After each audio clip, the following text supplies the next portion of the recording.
Hi, everybody. This is Jim Moeller once again, the director of the Sports Medicine Fellowship at Henry Ford Health System in Detroit, Michigan.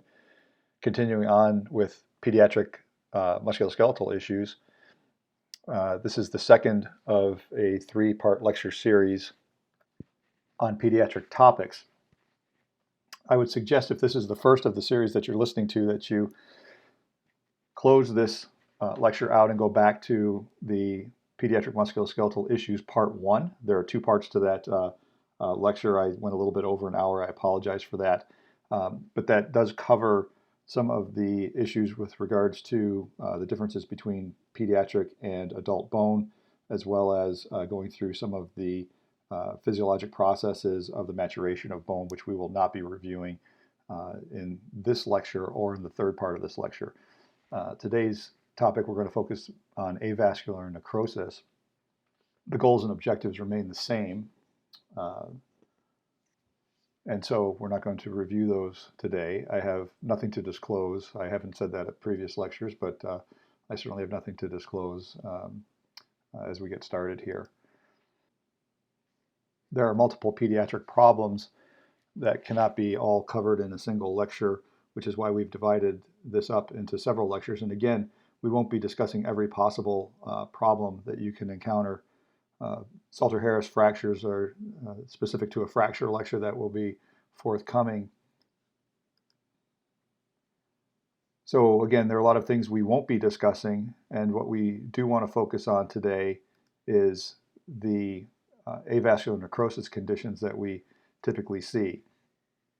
Legg-Calvé-Perthes, Freeberg's, Kohler's, and Kienbach's disease are some of the things that we will be discussing today.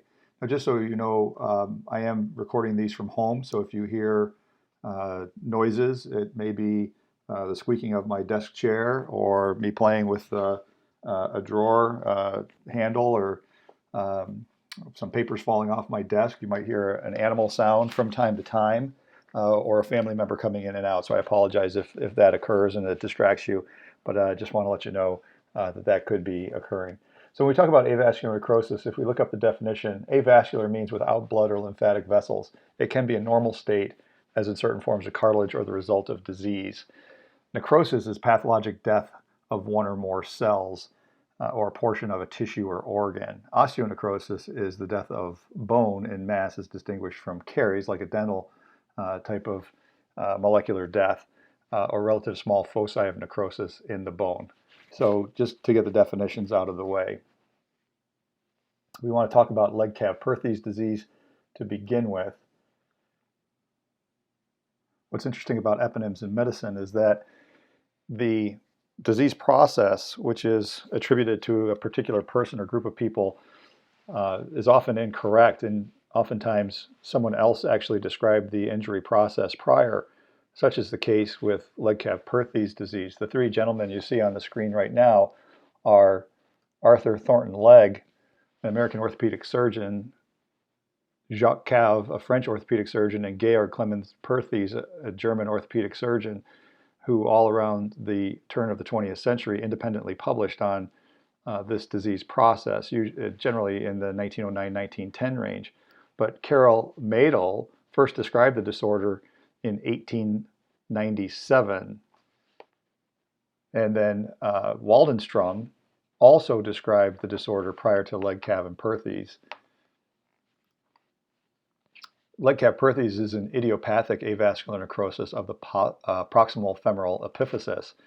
The incidence is 1 in 5,000 to 1 in 10,000 youths, and the incidence is much greater in males than it is in females. The common age is fairly young, 4 to 8 years of age, and it is more common in Caucasians, more common in urban areas, people of lower socioeconomic classes, and higher latitude areas. Positive family history of Legg-Calvé-Perthes is a risk factor, as is lower birth weight and breech birth presentation. Smoking exposure also has increased risk associated with it, including maternal smoking during pregnancy, where Legg-Calvé-Perthes was found to have a 63% positive maternal smoking association, as opposed to those who were Legg-Calvé-Perthes negative. Secondhand smoke after delivery is also a potential risk factor. The pathophysiology is that disruption of the blood supply leads to osteonecrosis. After this, revascularization occurs with resorption of the bone and eventual collapse of the femoral head. There is a possible association with abnormal clotting factors, including protein S and C deficiencies. Thrombophilia is reported in up to 50% of kids who have leg calf perthes, and some type of coagulopathy in up to 75%. Multiple infarctions are also a possible cause leading to mechanical overload and repetitive subclinical trauma leading to bone collapse and repair. I mentioned that Waldenstrom described the process of leg calf perthes disease before leg calf and perthes. And when you look at the phases of the disease process, they're often referred to as the Waldenstrom phases. The first phase is necrosis, where over several months to a year, you have vascular supply compromise and symptom development. It often takes months after the vascular compromise for the symptoms to begin, and then bone death starts to occur. Phase 2 is the fragmentation stage, where there is absorption of the dead bone, regrowth of bone cells, and remodeling of the femoral head. Next comes the reossification phase, which can take 1 to 3 years, where the femoral head continues to remodel into a round shape as the bone cells mature. And finally, the remodeling phase, which can take several years. And in that time, normal mature cells become present, and continued modeling to the final appearance takes place.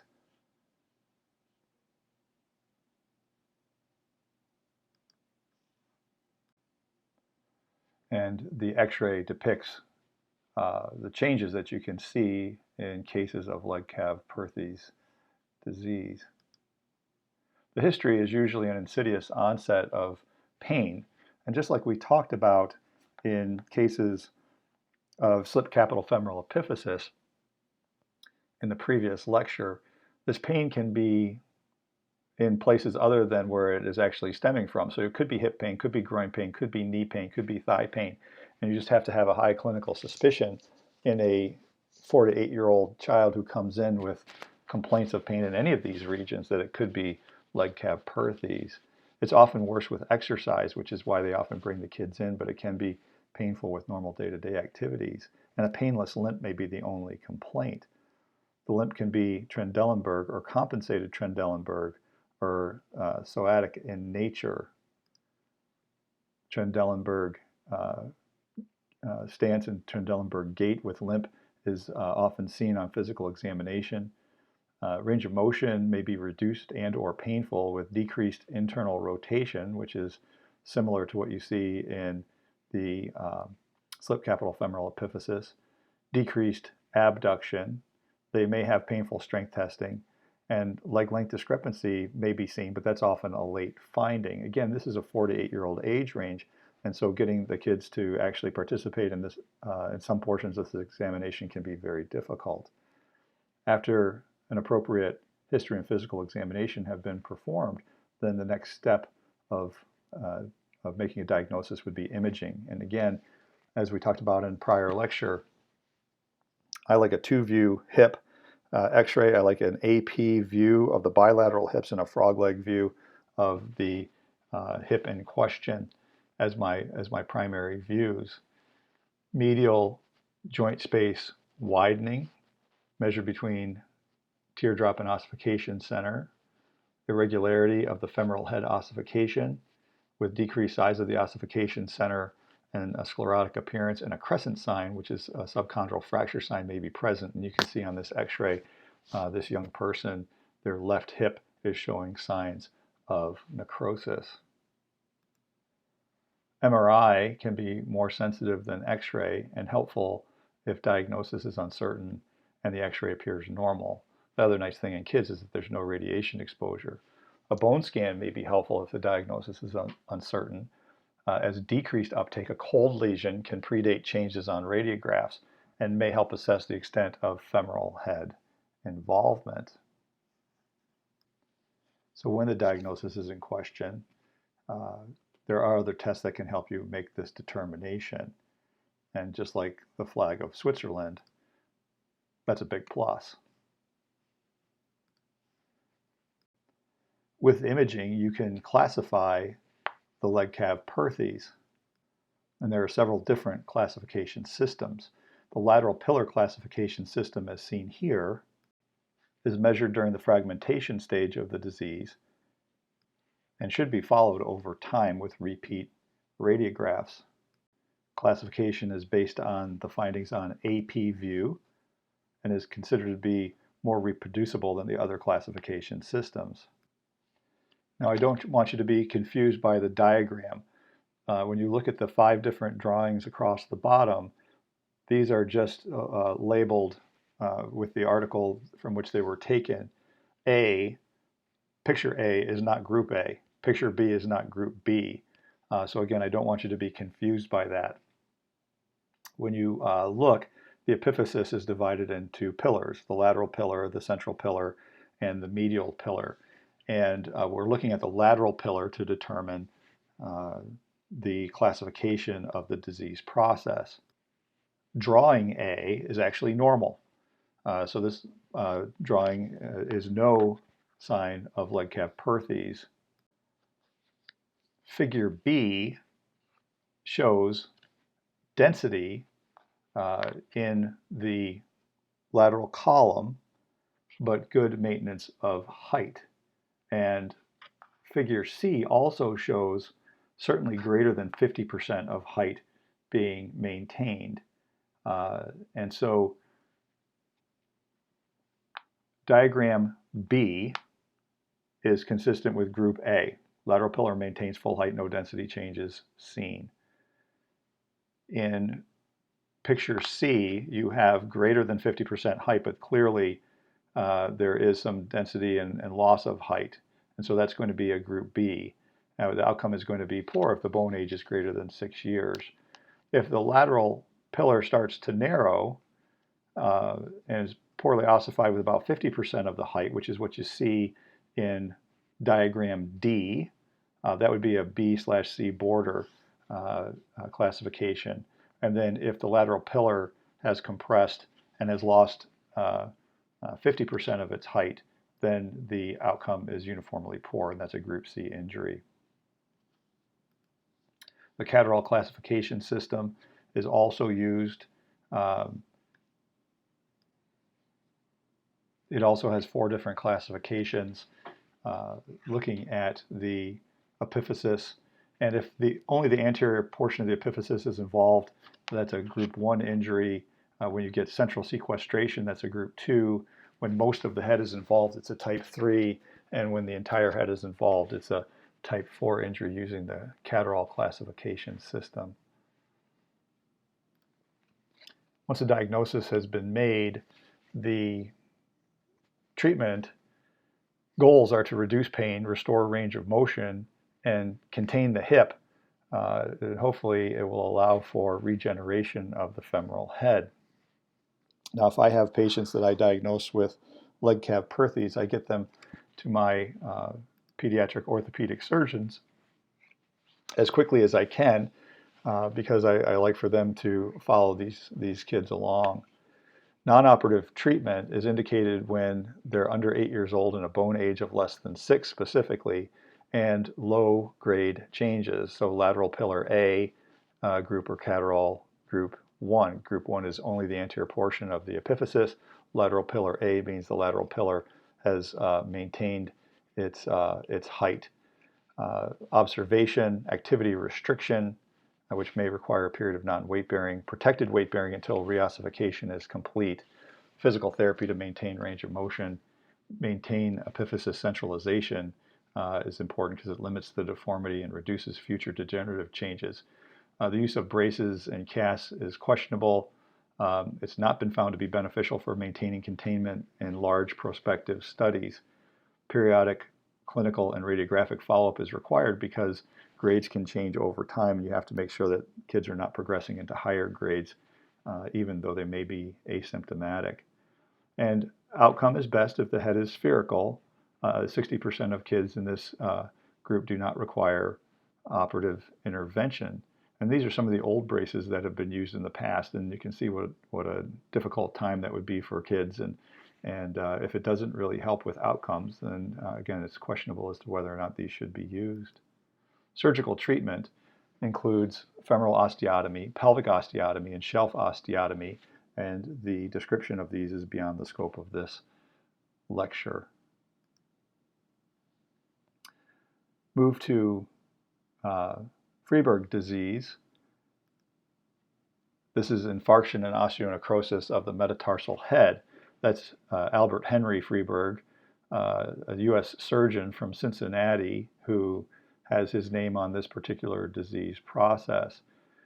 It's most commonly seen in female adolescent athletes at a rate of 4 to 1 compared to males, and the typical age range is 13 to 18.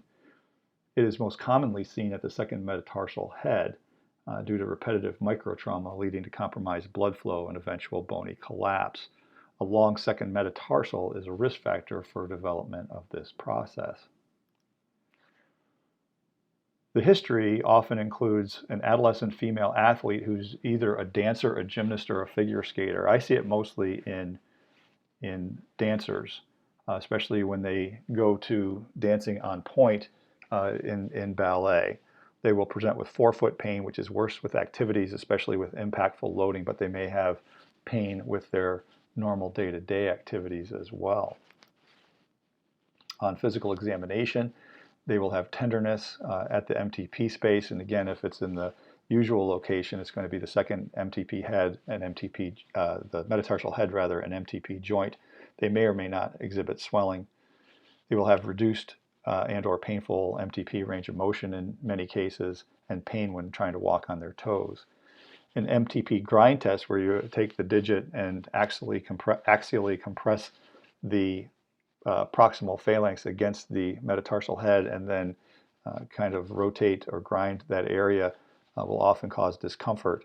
But joint distraction may cause pain early in the process because there's inflammation going on in that region as well.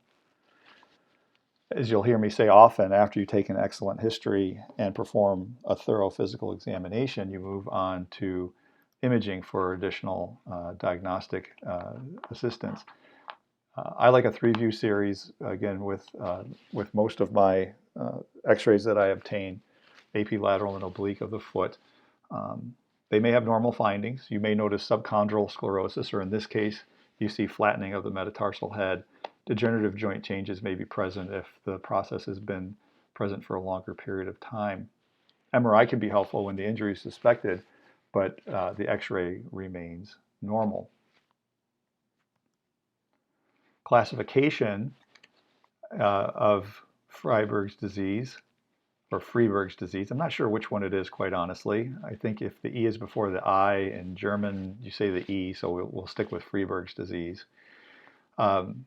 You have normal, so someone who has the clinical findings, and maybe you find it on an MRI, but you don't see anything on X-ray. This is all part of the Smiley classification.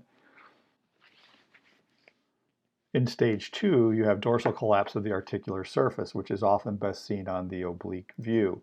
And so here you can start to see some flattening of the second metatarsal head, consistent with stage 2 Freiberg's disease. As the dorsal portion of the metatarsal head continues to collapse, you move into stage 3 changes, and with more complete collapse of the head, you have stage 4 changes, and eventually you have significant degenerative changes, which are stage 5 changes. Treatment is generally non-operative, with activity modifications, nonsteroidal anti-inflammatory medications, icing, support of the metatarsal head with orthotics and metatarsal pads, and potentially immobilization if initial measures fail, and that immobilization should be continued for 4 to 6 weeks. They can weight bear in the immobilizer device, but if they're even having pain with that, then removal of weight bearing can be of benefit. And many people will do very, very well with conservative management, especially if they're in the lower classifications of Freiberg's disease. Surgical treatment can also be undertaken. The indications are when there's failure of conservative management for lower stage diseases, or if higher stage diseases are present at the time of presentation. And a wheel dorsal closing wedge osteotomy is the surgical treatment of choice.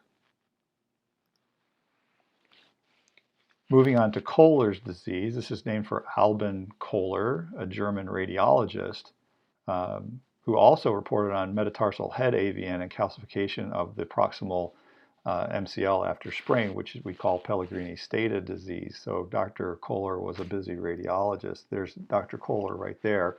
And if you're interested in looking at the original reference to Kohler's disease from 1925, there it is. I don't speak German.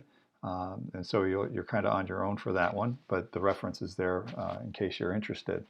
And what this is avascular necrosis of the navicular bone. And again, it was first described in 1908. It is more common in males than in females, and the age range is usually quite young. It's generally a self-limiting condition, and it can be bilateral in 25%. The pathophysiology is that the navicular bone is the last bone of the foot to ossify, and there's a watershed blood supply in the center of the bone. This increases the risk of AVN in young people and also increases the risk of stress fracture later. Certainly, the navicular is more susceptible to injury due to the relative immaturity, but also due to the problem with the blood supply. If you take a look at the blood supply, again, what you see here is in the center of the navicular bone, there is a relative paucity of vasculature in that area, which again puts young people at risk for avascular necrosis and older athletes at risk for stress fracture. The history is that they'll present with medial-sided foot pain. A limp may or may not be present or complained about, and pain may be related to an injury event, although not always. They may have swelling that they report. On physical exam, they will be tender over the navicular. A limp can be noted with them walking on the lateral column of their foot to try to unload the medial aspect. Swelling, redness, and warmth may also be noted. It can sometimes be mistaken for infection. In older athletes, it's important to keep stress fracture on the differential. Another thing to keep on the differential in older athletes, but really kind of the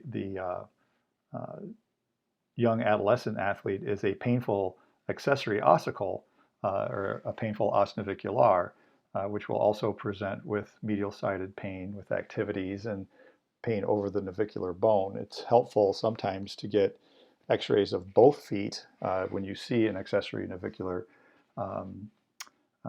but again, that has to be on the differential diagnosis. So once you've completed your excellent history and physical examination, you move on to imaging to try to make the diagnosis. And what you'll often find is sclerosis of the navicular bone. Fragmentation may be present and flattening may be present, and you can see this almost disc-shaped navicular bone here on the x-ray of this young person's foot. As you move into an oblique view, you can see it even more prominently, but certainly something that x-ray will make the diagnosis for you. Treatment includes cast or boot immobilization, additional supportive care with NSAIDs, and ice or heat for comfort as needed. Unloading the area with crutch-assisted ambulation may be necessary if they still have pain while walking in the immobilization device. Intermittent symptoms can last for several years, but normalization of the x-ray is common.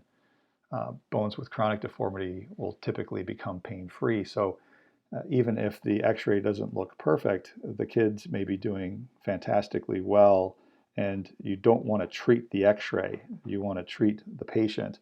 And so after making the diagnosis and the child does well and has resolution of their pain and return to full activities, even if the x-ray continues to have an odd look to it, it's not something that you should treat just because the x-ray looks abnormal.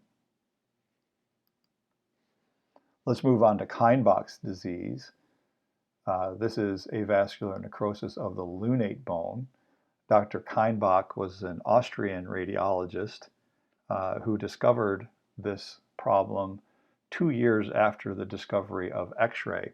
Again, if you wish to take a look at one of the original studies that reported avascular necrosis of the lunate bone, I have the reference there for you.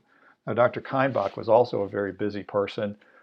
He's associated with other eponyms aside from Kienbach's disease, Kienbach's dislocation, which is an isolated dislocation of the semilunar bone, Kienbach's sign, which is a paradoxical diaphragmatic movement, Kienbach's syringomyelia, which is a traumatic form of Morvan's disease, Kienbach's unit, which is a radiographic unit of measure, and Sudek's dystrophy, which is bony dystrophy after simple injury. It's a form of RSD, but he proved that there were radiographic changes associated with Sudek's dystrophy. So again, a very busy person back in the day.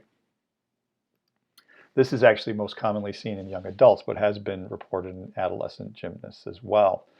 The pathophysiology includes anatomic factors, both the geometry of the lunate and the vascular supply of the lunate. When you look at the arterial patterns that occur in a lunate bone, a Y pattern is the most common pattern. The I pattern, which you see in the center, is present in 31%, and then about 10% have an X pattern of arterial supply. So when you talk about geometry, you're looking at negative ulnar variance, which causes increased radial ulnar stress against the lunate bone. And then again, the arterial pattern can also increase risk. I pattern has the highest risk for avascular necrosis because you can see it has the lowest amount of direct arterial supply to the bone. The history is that the athlete, oftentimes a gymnast, is going to come in with dorsal-sided wrist pain, worse with activity, particularly wrist loading in an extended position. And it tends to be more common on the dominant side, although in a gymnast it could be either side. On physical examination, they're generally tender over the radiocarpal joint, have decreased range of motion, both flexion and extension, which can be uncomfortable for them. They may or may not have a loss of strength. Swelling may or may not be present, so it can be a very vague physical examination. Upon completion of your accurate history and complete physical examination, you move on to imaging. And X-ray is the primary imaging modality. MRI can be helpful if the process is suspected, but X-rays are negative, and a CT scan is the best test if collapse is already present. So you can try to evaluate the extent of necrosis, the trabecular destruction, and the geometry of the lunate bone itself. Again, I like a 3-view X-ray, AP, lateral, and oblique to get started. And you can see the sclerotic change, a very dense appearing lunate bone. Here's a coronal MRI, which shows reduced signal in the lunate bone, which is consistent with a necrotic appearance. The Lichtenman classification system is what is mostly used to classify Kienbach's disease. In a patient with appropriate clinical presentation and a normal X-ray, where the diagnosis is made by MRI, that would be considered stage 1 disease. If there is sclerosis, like we saw on the X-ray, that would be stage 2 disease. Stage 3 disease, which includes lunate collapse, is divided into A, 3A, which is collapse with no scaphoid rotation, and stage 3B, which is collapse with fixed scaphoid rotation, and stage 4 is degenerated adjacent carpal joints. We are taught that for stage 1 disease, non-operative care is indicated with immobilization, avoidance of wrist loading, and the use of non-steroidal anti-inflammatory medications. And over time, as the pain reduces, I would also throw in maintenance of range of motion and strength with rehabilitation exercises, be it a home program or formal physical therapy. But once the patient has resolution of discomfort and has good function, then return to normal activities can be undertaken. And we're also taught that in all other stage disease that surgical consultation should be undertaken. The problem is that a majority of stage 1 cases will continue to degenerate and eventually need surgical intervention. So you have to warn the patient that even though they're doing well, there is a high risk that the problem still exists and they may have eventual collapse of that bone and need for surgery at some point. So to recap, avascular necrosis of various bones is often encountered in active children and adolescents. A high index of suspicion is important based on your history and physical examination because x-rays don't always show what you need to see. Kids should not limp. X-ray is a relatively cheap and easy tool which can lend important information, but again, x-ray doesn't tell all of the story all of the time. Early surgical consultation is a wise move in Legg-Calvé-Perthes disease as well as in Kienbach's disease. I thank you for your time and attention to the lecture today, and there is a third pediatric musculoskeletal issue lecture if you wish to participate. If you need to contact me, you can do so at jmoeller.md@gmail.com. Please, in the subject line, put Moeller video lecture series in the tagline so I know what it's about, and I'll be happy to try to get back with you. Thanks so much.